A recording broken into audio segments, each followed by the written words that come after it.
Good day, welcome to lesson 7. I'm Mr. Simons and I hope my teaching helps you a lot. So in this lesson we'll be factorizing perfect square trinomials.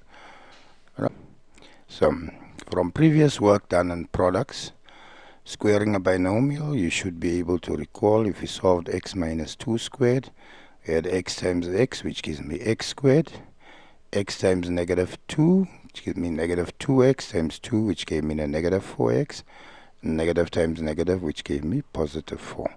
So that there in itself is called a perfect square trinomial because I have two terms and it's squared. Same applies with 3x plus 4y squared. Gave me 9x squared, 3 times 3, 4 times 4, 16, and for the middle, 3 times 4 times 2, which then gave me 24. So if we factorize this, we should be able to go from this and end up with that. So if I give you 9x squared, we assume you can see 3x times 3x would give me 9x squared. We assume you can see 16. Y squared would be 4y times 4y, which gives me 16y squared. If I take 3 times 4 and I multiply it by 2 because there's 2 of each, it gives me the middle term, 24x squared or 24xy. So therefore, when I factorize 9x squared plus 24y plus 16y, simply becomes square root of 9, gives me 3, square root of 16 gives me 4, and 3 times 4 times 2 gives me the middle term. Alright, so let's look at some more problems. So here we have to factorize 9p squared plus 30pa plus 25a squared.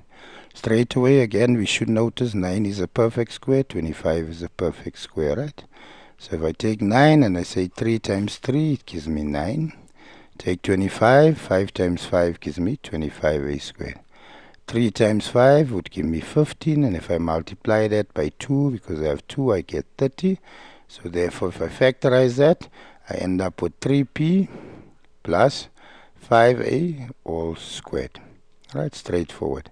So there's perfect squares in the beginning, and at the end, we always look to say the square root of that and the square root of that. If we multiply it and we multiply by 2, do we get the middle term? I hope you understand. Alright, number 3. They say factorize 16x squared minus 56xy plus 49y squared. Again, if you know your perfect square numbers, you should know 16 is a perfect square and 49 is a perfect square. So square root of 16 is 4. Square root of 49 is 7. 4 times 7 would give me 28, and 28 times 2 would then give me 56. Alright, so my last term is positive, my middle term is negative, my signs are always negative and negative. Right, so if I factorize this, it simply becomes 4x from there, and 49y squared simply becomes negative 7y squared. If you want to double check, 4 times negative 7 gives me negative 28. Negative 28 times 2 gives me negative 56. Right, so perfect square, the first term, last term, perfect square. And if we multiply the square roots of those values with 2, we should get the middle term. Alright, and here 36p squared minus 96pi plus 64i squared. 36 perfect square, p squared perfect square. 64 perfect square, I squared perfect square. So square root of 36p squared is 6p times 6p. 64i squared, if the last term is positive and the middle term negative, to be negative 8i times negative 8i to get 64i squared.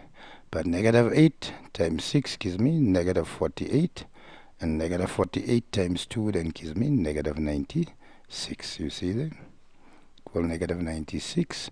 So therefore 36p squared minus 96pi plus 64i squared becomes 6p minus 8i squared. Alright, so I hope you follow. Hope you understand. If you don't, or you feel there's anything I have to explain differently, I would gladly do so. Alright, I wish you nothing but the best. Like, share, subscribe.